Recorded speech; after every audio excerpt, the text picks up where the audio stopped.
Did my friends ditch me because of my divorce? Or was I just blind to who they really were? I never thought I'd be the guy posting about something like this, but here I am, spilling my guts on Reddit. Because, honestly, I'm still trying to wrap my head around it. A few years ago, my life took a nosedive, and it wasn't just the divorce that gutted me. It was the way my so-called family of friends turned their backs when I needed them most. Back in my late teens, I fell in with a tight-knit group of friends. We met through college, parties, and late-night hangs at dive bars. There was James, the loudmouth who always had a story, Chloe, the planner who kept us organized, Nathan, the quiet one who'd surprise you with his wit, and a few others who just clicked with us. We were inseparable. The kind of crew who'd drive hours for a concert or crash on each other's couches after a night out. Through them, I met Abigail. She was Chloe's best friend, sharp and funny, and we hit off. We got married in our late 20s, and for a while, life felt perfect. Those friends? They were at our wedding, cheering us on, part of every big moment. Fast forward to our 40s. Abigail and I had been married for over a decade, but things had been unraveling for a while. We fought over dumb stuff, money, schedules, whose turn it was to do dishes, and eventually, it just broke us. The divorce was messy, not because we were screaming at each other, but because it was so damn sad. We both knew it was over, but letting go of 15 years isn't easy.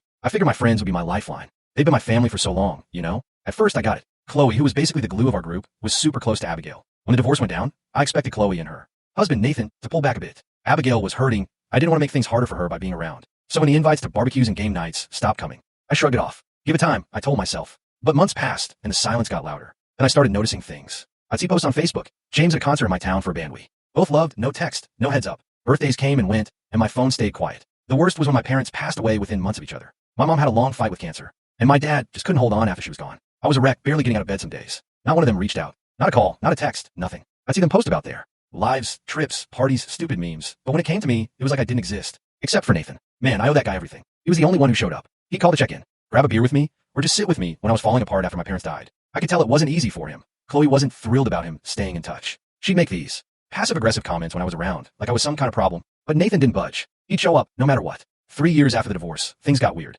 Out of the blue, Chloe reached out, acting like nothing had happened. She invited me to a group hangout, saying they all missed me. I found out later from Nathan that he'd finally called them out. He told Chloe and the others they were being ridiculous, cutting me off like that just because Abigail was her friend. Apparently, that got them thinking, and they decided to reconcile.